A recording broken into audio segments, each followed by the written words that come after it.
Welcome back to my channel. पिछले वाले video में हमने Malwa school of painting Nathdwara Pichhwai paintings के बारे में थोड़ा सा पढ़ा था एंड इस वाले में हम लोग पढ़ेंगे बूंदी स्कूल ऑफ पेंटिंग में। Welcome back to my channel demystify. यहाँ पर मैं कोशिश कर रही हूँ कि आपको क्लास 12 ह्यूमैनिटीज़ का पूरा सिलेबस जो है वो एक्सप्लेन कर सकूँ। तो आज का हम लोग कंटिन्यू कर रहे हैं chapter number 2। This is the next part of the chapter number 2। इसका प्रीवियस वाला पार्ट आप जाकर मेरे चैनल पर चेकआउट कर सकते हैं। तो अब हम जब बूंदी स्कूल की बात करते हैं, देखिए जैसे इस स्कूल में हम आपको देखने को मिलेगा कि हमें रूलर्स के बारे में बहुत कुछ है। तो आपको बेसिकली अगर आप CUET है या फिर बोर्ड के पर्सपेक्टिव से है तो दोनों ही पर्सपेक्टिव से जो भी रूलर्स इसके रहे हैं उनको बहुत ही इम्पोर्टेंटली आपको याद रखने की ज़रूरत है इन सीक्वेंस, क्योंकि हो सकता है कि आपसे वो स्पेसिफिक ईयर्स ना पूछे। फिर एग्जाम्पल यहाँ पर हम आगे पढ़ेंगे कि राव चतरसाल जो थे वो यहाँ के सबसे पहले रूलर थे जिनको शाहजहाँ ने दिल्ली का गवर्नर बनाया था। तो ऐसे करके इनके अंडर में आता था ये राव चतरसाल की, जिनका ईयर था 1631 से 1659। ओके, लेकिन ये ज़रूरी नहीं कि वो आपसे स्पेसिफिक टाइम पीरियड पूछ रहे। आपसे ये भी हो सकता है कि वो पूछ ले कि आपको 4 रूलर्स का नाम दे दिया बूंदी स्कूल ऑफ पेंटिंग से, then arrange it in sequence. So उसके लिए आपको बेहतर यही है कि आप जो भी बुक में है just learn it blindly. You don't know कि कब क्या चीज़ काम आने वाली है। तो बूंदी स्कूल में 17वीं सेंचुरी में काफ़ी एक प्रोलिफिक सा स्कूल यहाँ पर फ्लरिश हुआ और इसके कुछ खास फीचर्स थे, इसके अनब्लेमिश्ड कलर सेंस और इसके फॉर्मल डिज़ाइन। ओके, एक बूंदी रागमाला काफ़ी फेमस है बूंदी स्कूल ऑफ पेंटिंग की। इसको 1591 में पेंट करा गया था एंड ये सबसे अर्लीस्ट पेंटिंग्स में से मानी जाती है, मतलब बूंदी स्कूल ऑफ पेंटिंग में से सबसे अर्लीस्ट में से मानी जाती है। इसको चूनर में पेंट करा गया था। चूनर एक जगह का नाम है एंड इसको भोज सिंह राजा के अंडर पेंट करा था, जो कि एक हाडा राजपूत रूलर थे। अब देखिए जो बूंदी स्कूल है ना, सबसे पहले शुरुआत करें तो बिल्कुल एक प्रोमिनेंट सा स्ट्रक्चर बना एक रूलर के अंडर जिनका नाम था राव चतरसाल। इनको शाहजहाँ ने दिल्ली का गवर्नर बनाया था एंड राव चतरसाल का ही बहुत ही वो था कि इन्होंने डेक्कन के पार्ट्स को अपने अंडर में लेने का काम थोड़ा सा करा था कि वहाँ पे थोड़ी सी कुछ स्ट्रैटेजी वगैरह अरेंजमेंट करी थी। और उनके सन थे एक राव भाव सिंह, जिनका ईयर था 1659 से 1682। तो ये दोनों रूलर्स जो थे, जो फादर एंड सन थे, फादर के रूल में भी और सन के रूल में भी आर्ट काफ़ी थ्राइव हुआ। दोनों ही काफ़ी एंथुजियास्टिक थे। पेट्रन्स मतलब काफ़ी अच्छे पेट्रन्स थे, बहुत ज़्यादा आर्ट में अपने रिसोर्सेज फ्लो कर रहे थे। इनकी बहुत सारी पोर्ट्रेट्स हमें देखने को मिल जाती हैं डेट वगैरह के साथ। ओके, अब उनके सक्सेसर्स थे अनिरुद्ध सिंह। ओके, तो 1682 से 1702 के बीच में अनिरुद्ध सिंह और फिर उनके सक्सेसर बुद्ध सिंह। देखिए अनिरुद्ध सिंह, हालांकि हम लोग पेंटिंग अभी आगे पढ़ने भी वाले हैं, ओके, जिसका हम कोर्स स्टडी में। सो अनिरुद्ध सिंह का 1682 से 1702 और फिर उनके सक्सेसर बुद्ध सिंह की विस्कर्ड फेस, मतलब उनकी मूछें काफ़ी अलग ही हमें देखने को मिल जाती है। तो कोई भी अगर एक बुद्ध सिंह की एक टिपिकल टाइप की मूछ थी, उनके विस्कर्ड फेस, उनकी मूछ काफ़ी अलग थी, तो वो हमें उनके बहुत सारे पोर्ट्रेट्स में देखने को मिल जाते। तो बहुत देखिए पॉलिटिकल डिस्प्यूट्स वगैरह होते रहे। 4-5 बार हुआ कि बुद्ध सिंह को अपना किंगडम छोड़ना पड़ा, फिर कब्ज़ा करा, फिर छोड़ना पड़ा, फिर कब्ज़ा करा, इस तरीके से। लेकिन इसका इसकी वजह से पेंटिंग कभी कॉम्प्रोमाइज़ नहीं हुआ। आर्ट ऑफ पेंटिंग जो है वो थ्राइव होता रहा। जो पेंटिंग एक्टिविटी है वो अपने सबसे अकम्पलिश्ड फेस में बहुत छोटे टाइम के लिए आई थी और वो थी बुद्ध सिंह के बेटे उमेद सिंह के रेन में। अब आप देखिए, याद रख लीजिए, पहले राव चतरसाल, राव भाव सिंह, अनिरुद्ध सिंह, बुद्ध सिंह। अब बुद्ध सिंह के बेटे उमेद सिंह के अंदर उसके अंडर में सबसे ज़्यादा रिफाइनमेंट, बहुत माइन्यूटनेस, डिटेल्स के ऊपर काफ़ी फोकस। तो सबसे अकम्पलिश्ड अगर हम कह सकते हैं, सबसे ज़्यादा, देखिए ऐसा नहीं है कि सुंदर है कि वो गंदा दिखता है, ऐसा कुछ नहीं है। पेंटिंग है, एक आर्ट है, बट अगर हम डिटेल्स की बात करें तो सबसे ज़्यादा रिफाइंड, एकदम माइन्यूटनेस डिटेल्स में उमेद सिंह के अंडर ही आई है। तो 18वीं सेंचुरी के टाइम तक हम देख सकते हैं कि बूंदी पेंटिंग्स में कहीं ना कहीं डेक्कनी एस्थेटिक्स का इन्फ्लुएंस भी हमें देखने को लग जाता है। अभी हम डेक्कनी स्कूल ऑफ पेंटिंग भी पढ़ेंगे तो उसका इन्फ्लुएंस भी कहीं ना कहीं हमें देखने को मिल जाता है। फॉर एग्जाम्पल ब्राइट और विविड कलर्स का इंक्लूड, जैसे हम पहले देखते थे कि अनब्लेमिश्ड कलर्स का यूज़ होता था, अब डेक्कनी स्कूल के जैसे ब्राइट कलर्स, विविड कलर्स का यूज़ होने लगा। उमेद सिंह के सक्सेसर थे बिशेन सिंह, जिन्होंने बूंदी को 48 ईयर्स तक रूल करा था। वो खुद भी एक कनोजर ऑफ आर्ट थे, काफ़ी पसंद करते थे आर्ट को, और उनका हंटिंग में बहुत ही एक इंटरेस्ट था। तो हमें उनके बहुत सारे सीन्स देखने को मिल जाते हैं जहाँ पर वो हंट कर रहे हैं, एंड उनके कोर्ट सीन्स वगैरह। फिर बिशेन सिंह के सक्सेसर थे राम सिंह। प्लीज़ मैं बार बार बोल रही हूँ और मैं भी रिपीट करती जा रही हूँ। राव 76 साल, उनके बेटे राव भाव सिंह, अनिरुद्ध सिंह, बुद्ध सिंह के बेटे उमेद सिंह, देन बिशेन सिंह, एंड अब आए हैं राम सिंह। आई थिंक राम सिंह हमारे लास्ट रूलर है जो हम इसमें पढ़ेंगे अभी बूंदी स्कूल ऑफ पेंटिंग के अंडर। तो इस तरीके से हमारे 2 + 2 7 रूलर्स हो गए। आप प्लीज़ इनका कॉन्सिक्वेंस भी ध्यान रखिएगा। राम सिंह के अंदर एक चित्रशैलेन है जो कि बूंदी पैलेस की जो चित्रशैलेन थी उसको मतलब बहुत ही उनकी वॉल्स को एकदम सुंदर सुंदर म्यूरल पेंटिंग्स के साथ डेकोरेट किया गया। प्रोसेशंस, कृष्णा की स्टोरी, हंटिंग सीन्स वगैरह ऐसी बड़ी बड़ी पेंटिंग्स जो है वो वॉल्स पे बनने लगी। तो बूंदी स्कूल ऑफ पेंटिंग की जो लास्ट स्टेज थी मतलब जो लास्ट वो था कि इसके बाद वो स्कूल इवेंचुअली बहुत ज़्यादा डिमिनिश होता गया, वो हम मतलब उसके लास्ट स्टेजेस में सबसे अच्छी वॉल पेंटिंग्स हम पैलेसेस पे देख सकते हैं। देखिए, हमने आगे पिछले वाले वीडियो में हमने डिस्कस करा था ये राग दीपक है। हमने देखा था कि कैसे रागमाला पेंटिंग्स में एक मेल राग होते, सिर्फ 6 राग हमने पढ़े थे, मेघा, श्री, दीपक, मालकोंस, हिंडोल एंड भैरव। ये 6 जो थे वो मेन रागास थे और इनको हमेशा एक मेल फॉर्म में रिप्रेजेंट करा जाता था। एंड बाकी फिर इनकी फीमेल रागिनीज होती थी, जो और भी दूसरी राग होते थे जिनको फीमेल फॉर्म में यानी रागिनीज के फॉर्म में। तो ये देखिए, राग दीपक एक मेन राग है और ये राग दीपक ये है और ये कोई एक रागिनी है। देखिए यहाँ पर आप देख सकते हैं लिखा हुआ है दीपक राग। अब मैं आपको बताती हूँ, ये जो येलो स्पेस आपको देखने को मिल रही है ये एक जगह छोड़ी गई थी। यहाँ पर स्क्राइब को कुछ लिखना था बट कुछ रीजन की वजह से वो यहाँ पर लिख नहीं पाए। अब देख सकते हैं ये बूंदी रागमाला 1519 की पेंटिंग है एंड ये करंटली भारत कला भवन वाराणसी में है। सो आप देख सकते हैं कितनी ब्यूटीफुली मतलब ये आप देख सकते हैं ये उनका जो ये महल है, ये स्काई, ये everything is like very beautiful. ये बॉर्डर्स देखिए। तो बूंदी स्कूल का बूंदी और कोटा स्कूल का एक बहुत ही डिस्टिंक्टिव फीचर था। देखिए, ये चीज़ बहुत याद रखना हमें ज़रूरी है क्योंकि वो लोग पूछ सकते हैं जैसे स्पेशली CUET में कि कोई भी एक फीचर दे दें, पूछेंगे कि which of the school had this feature, मतलब ये फीचर कौन से स्कूल को बिलोंग करता है, कौन से स्कूल में प्रैक्टिस करा जाता था।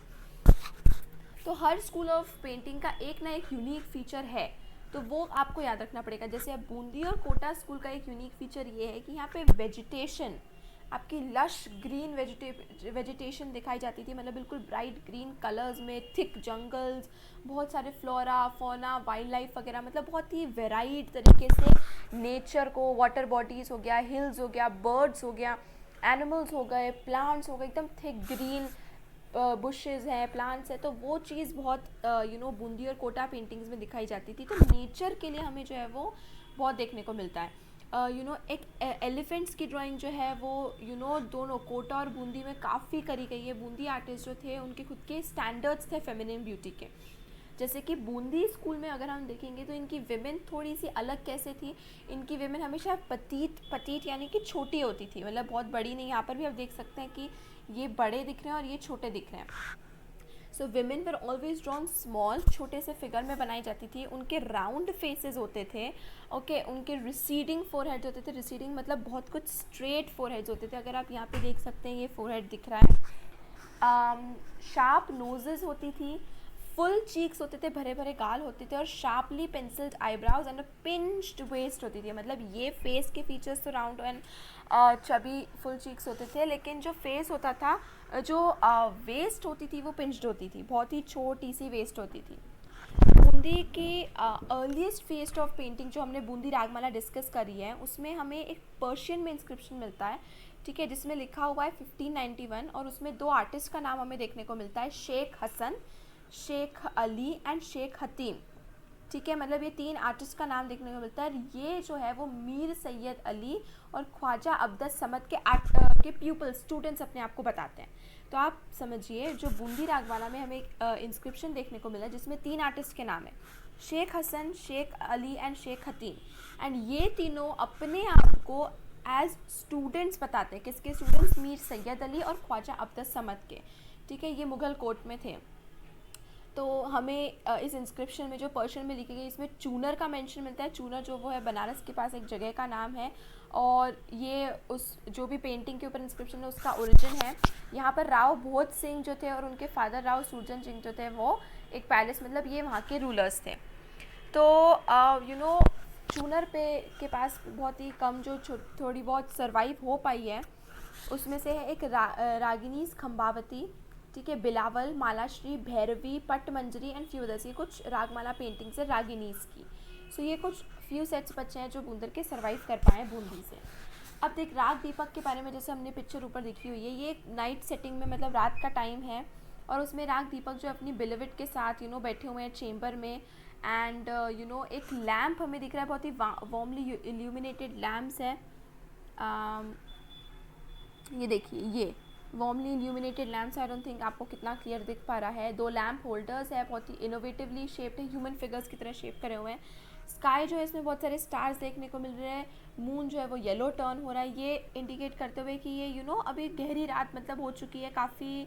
अभी अभी रात नहीं हुए, 7, 8, 9 नहीं बजे, काफ़ी टाइम बीत चुका है, रात बहुत कुछ हो चुकी है। एंड ये दोनों कब से अपनी कंपनी में बैठे हुए हैं। तो इस तरीके से देखिए, मून जो है वो किस तरीके से उन्हें ट्रांजिशन करते हुए दिखाया वाइट से येलो, ये दिखाने के लिए कि अब धीरे धीरे मतलब रात बहुत हो चुकी है और ये अब कब से अपने साथ एक दूसरे के साथ बैठे हुए हैं। अगर हम एक चीज़ इस पेंटिंग में ऑब्जर्व करेंगे, ये है कि जो फाइनल डोमिसल जो स्ट्रक्चर है वो एक येलो कलर के पैच में प्रोट्रूड होता है। ये देखिए, ये स्काई के बाद इवेंचुअली येलो कलर का पैच हमें यहाँ पर देखने को मिलता है। तो ये येलो पैच जो था वो एक दीपक राग के लेबल के लिए, मतलब उसके ऊपर कुछ लिखना था, लेकिन उसके ऊपर कुछ लिखा नहीं है। तो इससे हमें क्या पता चलता है? ये ठीक है कि वो मिस्टेक हुई है या जो भी हुई कि वहाँ पर लिखना छूट गया है, लेकिन इससे हमें ये पता चलता है कि लिखने का काम हमेशा पेंटिंग के मतलब सबसे लास्ट में करा जाता था। ठीक है, इस केस में हम क्लियरली देख सकते हैं कि पूरी पेंटिंग कंप्लीट है, बस वो एक लिखा हुआ पार्ट छूटा हुआ है। मतलब हमेशा जो स्क्राइब का काम होता था वो एंड का होता था, वो पूरी पेंटिंग कंप्लीट हो जाने के बाद स्क्राइब अपना वर्स उसके ऊपर लिखता था। तो ये हमें एक प्रोसेस के बारे में इंसाइट देता है कि पेंटिंग्स बनाने की प्रोसेस कैसे होती थी। तो इस तरीके से ही जो हिस्टोरियंस है, आर्ट हिस्टोरियंस है, वो लोग आर्ट को स्टडी करते। देखिए, ये चीज़ जो है वो प्रोसेस में उन्होंने कैसे इनडायरेक्टली उसको यूज़ करा, इसी तरीके से होता था। बारामासा जो है वो भी पॉपुलर थीम है। प्लीज़ बारामासा आप याद करिए। कवि प्रिया, रिमेंबर केशव दास की कवि प्रिया में बारामासा के बारे में मेंशन्ड है, जो हम पिछले वाले वीडियो में बहुत ही क्लियरली डिस्कस कर चुके हैं। बारामासा एक बहुत ही पॉपुलर थीम है बूंदी पेंटिंग्स की। तो बारामासा हमने पहले करा कि केशव दास ने कवि प्रिया उन्होंने राय परवीन के लिए लिखी थी, एक सेलिब्रेटेड कोर्टिसन थे ओरछा के। तो उसमें पूरे 12 मंथ्स का डिस्क्रिप्शन बहुत ही विविडली दिया हुआ है, and Baramasa paintings is very very famous. ये देखिए, ये पेंटिंग एक बारामासा पेंटिंग है, अश्विन बारामासा बूंदी। ये 17वीं सेंचुरी में अभी छत्रपति शिवाजी महाराज वास्तु संग्रहालय मुंबई में है। ठीक है, तो ये अश्विन जो महीना है उसके बारे में पेंटिंग है, और ये हर जो है महीने के बारे में हमें डिटेल में बताता है कि कौन से महीने में लोगों की क्या फेस्टिवल सेलिब्रेट करते थे, उनकी लाइफ एक्टिविटीज़ क्या होती थी and everything. Kota school of painting, देखिए जो कोटा स्कूल ऑफ पेंटिंग है, ठीक है, जितनी भी बूंदी पे हमने देखी जो पेंटिंग्स हुई, अकम्पलिश्ड बहुत काफ़ी अच्छी पेंटिंग्स बनाई गई, उसी से एक और नई स्कूल का जन्म हुआ, वो था कोटा स्कूल। ठीक है, और कोटा स्कूल ऑफ पेंटिंग का जो एक्सेप्शन मतलब बहुत ज़्यादा इन्होंने सरपास करा अपनी एबिलिटी को, वो है हंटिंग सीन्स में। ठीक है, एनिमल चेज को लेकर काफ़ी एक्साइटमेंट रिफ्लेक्ट करता हुआ, मतलब हंटिंग सीन्स जो है वो काफ़ी ज़्यादा widely Kota school of painting में पेंट करे हुए हैं। तो बूंदी और कोटा जो थे वो 1625 तक तो सेम किंगडम के पार्ट थे, जहांगीर के अंडर में थे।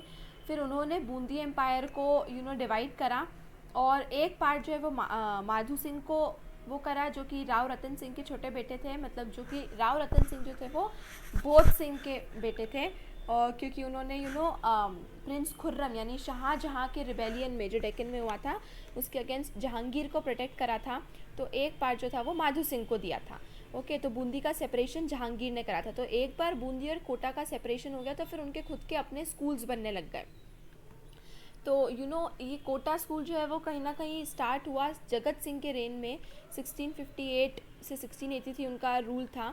तो उनके रेन में कहीं ना कहीं कोटा स्कूल जो है वो काफ़ी फ्लरिश होने लगा, एक प्रोमिनेंट स्कूल में बना। अर्ली पीरियड में बूंदी और कोटा की जो पेंटिंग्स थी उनको हम डिस्टिंग्विश नहीं कर सकते थे, क्योंकि ये कुछ अलग नहीं था, ये एक ही था। मतलब बहुत कुछ बूंदी और कोटा जो थे वहाँ पर एक दूसरे से ये लोग पेंटर्स जो थे वो एक दूसरे के फीचर्स वगैरह अडॉप्ट करके लेते थे, करते थे। तो हम अर्ली फेजेस में डिस्टिंग्विश नहीं कर सकते हैं कि कौन सी बूंदी स्कूल की है, कौन सी कोटा स्कूल की है। लेकिन बाद में जो है एक बार इनका सेपरेशन हो गया, उसके बाद से फिर हम लोग उसका एटीट्यूड हम कैच कर पाते थे कि this is the Kota school of paint, this belongs to Kota school and this belongs to the Bundi school of painting. तो वो हमें एक आर्किटेक्चर में कहीं ना कहीं हमें बहुत कुछ देखने को मिल जाता है। जिस तरीके से आर्किटेक्चर पेंट करा उसमें डिफरेंसेस देखने को मिल जाता है, ठीक है। और कोटा स्टाइल ऑफ पेंटिंग जो है वो बहुत ज़्यादा फिर धीरे धीरे करके इंडिविजुअलिस्टिक होने लगी, मतलब अपनी खुद की एक स्टाइल डेवलप करने लगी।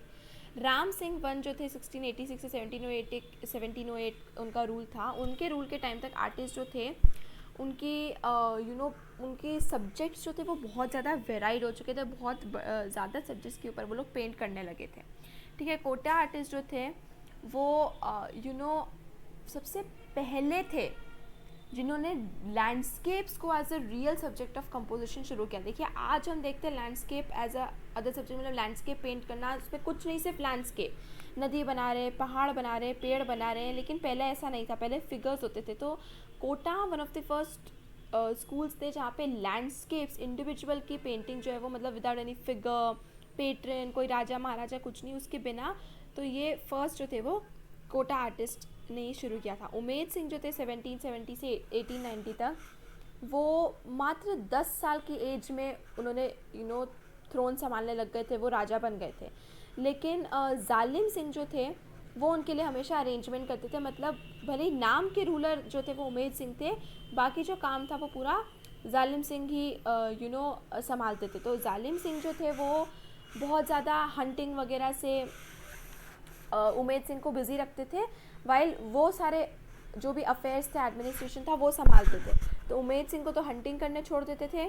तो इस वजह से उमेद सिंह जो थे वो काफ़ी ज़्यादा वाइल्ड लाइफ, गेमिंग वगैरह, तो अपना बहुत लंबा टाइम उन्होंने हंटिंग में ही बिताया, क्योंकि शुरुआत से उनके साथ ऐसा ही होता था। तो कोटा पेंटिंग में इस ऑब्सेशन को बहुत ज़्यादा है कि पहले तो रुको, शांत रहो, फिर एक एनिमल को स्पॉट करो, फिर उस पर निशाना लगाओ, उसका पीछा करो। इस तरीके से कि जो एक्साइटमेंट है चेज़ की, वो हमें इसके पेंटिंग्स में रिफ्लेक्ट होती हुई दिख रही है। एंड इसमें यहाँ तक कि विमेन जो थी वो भी हंटिंग वगैरह में पार्टिसिपेट करती थी। कोटा पेंटिंग्स जो थी वो बहुत ही स्पॉन्टेनियस कैलीग्राफिक एग्जीक्यूशन उसमें देखने को मिलता है, marked shading, specially double lid eye, ठीक है, 2 लिड्स आई के ऊपर बनाई हुई हमें देखनी थी। आर्टिस्ट कोटा स्कूल के जो थे वो एनिमल्स और कॉम्बैट मतलब कहीं भी वॉर बैटल हो रहा है उसको दिखाने में काफ़ी वो थे। तो ये कुछ स्पेशल फीचर्स है जो आपको याद रखना पड़ेगा कोटा स्कूल के। अब Bikaner school of painting, Rao Bika Rathore जो थे उन्होंने एक बहुत ही प्रोमिनेंट किंगडम इस्टेब्लिश करा था राजस्थान बीकानेर ने 1488 में। और उनके रजीम के टाइम अनूप सिंह जो कि 1669 से 1698 तक थे, उन्होंने एक लाइब्रेरी इंस्टीट्यूट करी थी बीकानेर में, जहाँ पे सारे मैन्युस्क्रिप्ट्स और पेंटिंग्स जो है वो स्टोर करे जाने लगे। तो ऐसा इसका रिज़ल्ट ये हुआ कि मुग़ल्स के साथ बहुत लंबा उनका एक एसोसिएशन था।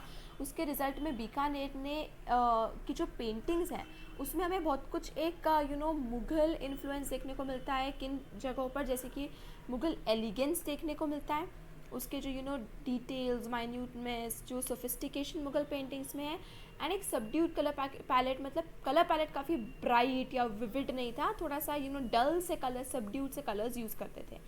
तो जैसे कि इंस्क्रिप्शन के थ्रू पेंटिंग्स में लिखा हुआ था, मुग़ल एटलियर के बहुत सारे आर्टिस्ट जो थे वो बीकानेर में आते थे, विजिट करते थे, काम करते थे 17th सेंचुरी में।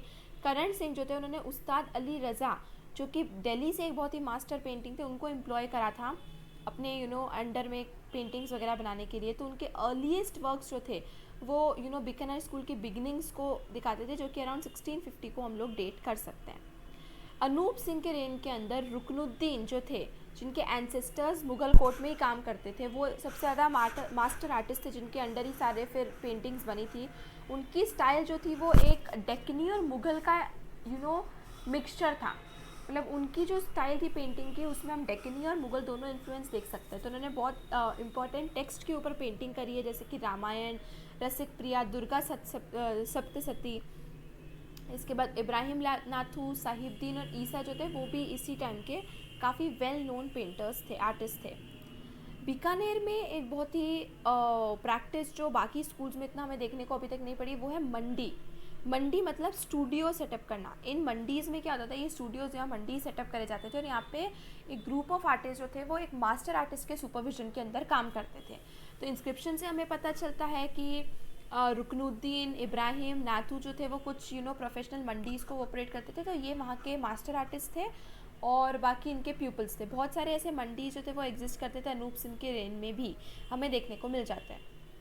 जैसे ये है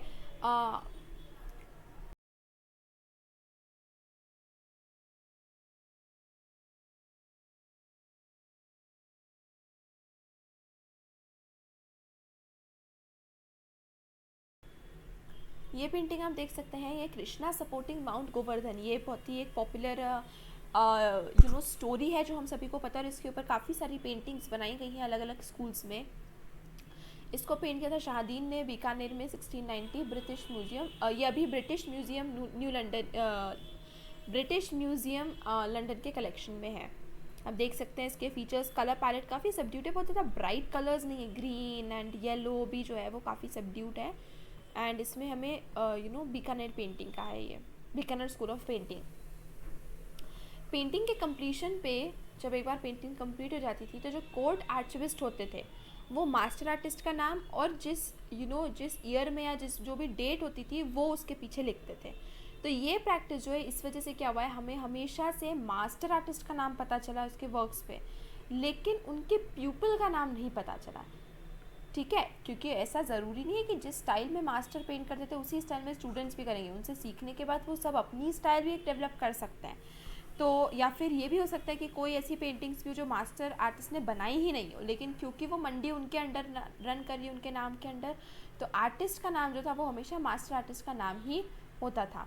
लेकिन कभी कभी ये भी हमें क्लियर होता था कि जो मास्टर आर्टिस्ट जो है वो फिनिशिंग टचेस दे देते थे, तो पूरी भले ही चलो काम नहीं करा लेकिन फिनिशिंग टचेस ज़रूर कभी हो सकता था वो लोग दे सकते थे। इसके लिए एक टर्म यूज़ किया जाता था जिसका नाम था गुदराई। गुदराई का लिटरल मीनिंग होता है लिफ्ट करना। तो मतलब मास्टर आर्टिस्ट गुदराई करते थे, मतलब पेंटिंग को लिफ्ट अप कर देते थे उसमें फिनिशिंग टचेस देकर। तो ये स्टूडियो जो थे वो लोग नई मिनिएचर्स पेंटिंग्स बनाते थे। इसी के साथ साथ जो पुरानी थी उनकी मरम्मत यानी उनका रिपेयरिंग वर्क भी करते थे। कभी फट गई, कुछ कलर उसका हट गया कोई भी तरीके से, तो उसको रिपेयर करने का काम, एंड जो ओल्डर वर्क्स है, फेमस वर्क्स है, उनकी कॉपीज़ बनाने का काम। तो आप देख सकते हैं किस तरीके से पूरी वर्कशॉप सेटअप करी थी। ये बीकानेर स्कूल का एक बहुत ही खास फीचर था। ये जो कस्टम था, ठीक है, कि आर्टिस्ट का पोर्ट्रेट बनाना, ये बीकानेर स्कूल का सबसे ज़्यादा यूनिक था। बहुत सारे में उनके एंसेस्ट्री के बारे में भी इंफॉर्मेशन है। देखिए अभी तक हमने देखा उनके पेट्रन्स के पोर्ट्रेट्स बनते थे, राजाओं के पोर्ट्रेट्स बनते थे, जो पेंटिंग्स को कमीशन करते थे उनके पोर्ट्रेट्स बनते थे, मिनिस्टर्स के, एलिट्स के, लेकिन आर्टिस्ट के पोर्ट्रेट्स बनना बीकानेर स्कूल के लिए एक यूनिक चीज़ है। ठीक है, तो वो इनको उस्ताद की तरह या उस्ताद, ठीक है, मास्टर आर्टिस्ट को उस्ताद की तरह रेफ़र करते थे। रुकनुद्दीन जो थे उन्होंने बहुत ही एक्सक्विजिट वर्क्स पेंट करे हैं सॉफ्ट कलर टोन्स में। इब्राहिम के वर्क जो थे उनकी ड्रीम लाइक क्वालिटी होती थी, मतलब एंड उनके फिगर्स जो थे वो बहुत ही हेविली मॉडल्ड फेस से हम लोग आइडेंटिफाई कर सकते थे। तो उनके स्टूडियो जो है मतलब सबसे ज़्यादा इब्राहिम के स्टूडियो से वर्क हमें बहुत ज़्यादा देखने को मिलते हैं। उनके नाम काफ़ी सारे उसमें पेंटिंग्स में देखने को मिलते हैं। तो बहुत सारे डिफरेंट सेट्स, बारहमासा, रागमाला, रसिक प्रिया में उनके नाम हमें देखने को मिलते हैं। बहीस जो कि रॉयल आर्किवल थे, मतलब डे टू डे डायरीज़ थी जिनके ऊपर इन सब का मेंशन होता था, उसके अकाउंट्स के अकॉर्डिंग बहुत सारे इंस्क्रिप्शंस थे बीकानेर पेंटिंग्स के ऊपर, और इस वजह से बीकानेर जो है one of the best documented schools of painting. मतलब बहुत अलग अलग जगहों से हमें इनके बारे में इंफॉर्मेशन मिलती है। पेंटिंग्स के पीछे है मास्टर आर्टिस्ट का नाम, उसका डेट, कई बार उनके पोर्ट्रेट्स के बीच में पीछे उनकी एंसेस्ट्री के बारे में इंफॉर्मेशन, ये बहीस में उनका मेंशन होता था। मंडीज़ है, तो इस कारण से हमें one of the best documented schools जो है वो बीकानेर स्कूल ऑफ पेंटिंग है। तो मारवाड़ी जो थी, और ओकेजनली पर्शियन में भी इंस्क्रिप्शन ये सब लिखे जाते थे, जो कि आर्टिस्ट उनके जब पेंटिंग बनाई गई उसकी डेट, कुछ केसेस में प्लेसेस ऑफ प्रोडक्शन, कुछ प्लेसेस में ओकेजन जिसके लिए बनाई जाती थी, ये सभी चीज़ें जो है वो मेंशन हमें दिखती थी। देखिए Krishna playing flute surrounded by cows, Bikaner 1777, ये अभी नेशनल म्यूजियम न्यू दिल्ली के कलेक्शन में है। गाइस, अगर आप कभी दिल्ली विजिट करें, वहाँ पर आप National Gallery of Modern Art NGMA New Delhi and National Museum New Delhi please visit करिएगा, because as students of painting, and वहाँ पर सिर्फ पेंटिंग नहीं है, there are lot and lots of things. So बहुत बार देखा है कि म्यूज़ियम का नाम सुनते से अरे म्यूज़ियम कौन विजिट करेगा। No guys, it's your responsibility यार। आप जाओगे तो आपको ये सब पेंटिंग्स जो बुक में देख रहे हैं वो रियल फॉर्म में वहाँ पर लगी हुई फ्रेम्स में दिखेगी। So as I think students of painting, आपका इंटरेस्ट इसमें होना चाहिए, and please guys do visit. जो लोग दिल्ली में रह रहे हैं, and if you are able to watch my videos guys, जल्दी विजिट करो यार। मैं तो कब से वेट लगाए बैठी हूँ कि मैं कब दिल्ली विजिट करूँ एंड वो म्यूज़ियम विजिट करूँ। तो एक मॉडर्न आर्ट गैलरी है, एक नेशनल म्यूज़ियम है, तो इस तरीके से बहुत है दिल्ली में जो हम कनेक्ट कर सकते हैं अपने कल्चर के साथ। Kishangarh school of painting, Kishangarh जो है वो सबसे ज़्यादा स्टाइलाइज्ड और राजस्थानी मिनिएचर की तरह एक हेल्ड किया जाता है। किशनगढ़ की पेंटिंग सबसे ज़्यादा स्टाइलाइज्ड पेंटिंग्स हैं, और ये डिस्टिंग्विश हम कैसे कर सकते हैं, इसका यूनिक फीचर जो है वो इसका बहुत ही ज़्यादा सोफिस्टिकेशन, बहुत details, beautiful details, elegant and एक डिस्टिंक्ट फेशियल टाइप हमें जैसे देखने को मिल सकता है। इसमें arched eyebrows, lotus petal shaped जैसी आईज, मतलब लोटस के पेटल जैसे शेप की आईज, जो कि बहुत ही हल्का सा उसमें पिंक कलर का टिंज है। ड्रूपिंग आईलिड जैसी गिरती हुई, थोड़ी सी शार्प और सिलेंडर पतली सी नोज़ और थिन लिप्स, इस तरीके से इसके फेशियल फीचर्स जो है वो काफ़ी हमें अलग ही देखने को मिलते हैं। किशन सिंह जो थे वो जोधपुर के राजा के बेटे थे, एक वन ऑफ द बेटे थे, और इन्होंने किशनगढ़ को एक अलग स्टेट की तरह फाइंड किया था 1609 में। तो बाय मिड 17th सेंचुरी मान सिंह के पैट्रोनेज के अंदर 1658 से 1706 तक आर्टिस्ट जो थे वो किशनगढ़ कोर्ट में ऑलरेडी वर्क कर रहे थे। मतलब एक अच्छा खासा एक प्रोमिनेंट सा एक place and administrative structure form हो चुका था किशनगढ़। एक डिस्टिंक्टिव स्टाइल थी स्टेट की, जिसकी एक जनरल टेंडेंसी थी कि ह्यूमन फिगर्स को इलोंगेट करना। देख सकते हैं हम ये पेंटिंग में भी कितने लंबे लंबे ह्यूमन फिगर्स बनाए गए हैं, ठीक है, थोड़े से दुबले मतलब पतले से और लंबे लंबे फिगर्स हैं, ठीक है। एंड इसमें ग्रीन वेजिटेशन और ग्रीन कलर और लैंडस्केप का काफ़ी अच्छा यूज़ होता था, जो कि हम देख सकते हैं, जो कि अर्ली 18th सेंचुरी तक डेवलप हुआ था राज सिंह राजा के, जो कि 1706 से 1748 के उनके रूल के अंडर में। तो जब राज सिंह एक बार पुष्टि मार्गीय कल्ट ऑफ वल्भाचार्य में वो इंगेज हुई, एक कल्ट था, भक्ति मूवमेंट था। आप जिनको नहीं पता इसके बारे में मैं क्या बात कर रही हूँ, वो चैप्टर नंबर 6 हिस्ट्री मेरे चैनल पर जाकर चेकआउट कर सकते हैं, भक्ति एंड सूफी ट्रेडिशन। तो इस वजह से कृष्ण लीला थीम्स जो थी वो काफ़ी ज़्यादा फेवरेट हुई थी किशनगढ़ रूलर्स की, और बहुत हमें एक लार्ज पोर्शन ऑफ आर्ट में क्लियरली देखने को मिल जाती है। ये देखिए Krishna and Radha and pavilion, Nihal Chand, Kishangarh, 1750, Allahabad museum. तो हम देख सकते हैं फिगर्स किस तरीके से लंबे लंबे इलोंगेटेड फिगर्स है, जो बहुत क्लियरली हम देख सकते हैं। सावन सिंह जो थे वो बहुत ज़्यादा सेलिब्रेटेड थे और आउटस्टैंडिंग आर्टिस्ट थे, और सावन सिंह के अंडर मतलब वो थे निहाल चंद। निहाल चंद की पेंटिंग्स काफ़ी ज़्यादा हमारे कोर्स स्टडी में भी निहाल चंद की हम एक पेंटिंग आगे पढ़ने वाले हैं अभी। तो निहाल चंद ने सावन सिंह के लिए 1735 से 1757 अप्रॉक्सीमेटली 22 ईयर्स काम करा है, और सावन सिंह की पोइट्री के ऊपर उन्होंने काफ़ी सारी पेंटिंग्स बनाई है। राधा और कृष्णा की सावन सिंह की जो पोएम्स होती थी वो राधा और कृष्णा एज लवर्स के ऊपर होती थी। उनकी कोर्टली सराउंडिंग्स में ऑफर हमेशा से अपीयर करती है कि tiny in the vastness and minutiae of their panoramic landscape settings. मतलब देख सकते हैं कि हम बड़े बड़े लैंडस्केप सेटिंग होते थे और उसके में कृष्णा राधा को उनकी पोएम्स के ऊपर पेंट करा जाता था। जो किशनगढ़ के आर्टिस्ट थे उन्होंने ये चीज़ रिवील करी है कि वो कलर्स के प्रति बहुत ज़्यादा वो थे कि एकदम ब्राइट और एक्सेंचुएटेड कलर्स के थ्रू के तरफ वो काफ़ी ज़्यादा इंक्लाइन थे।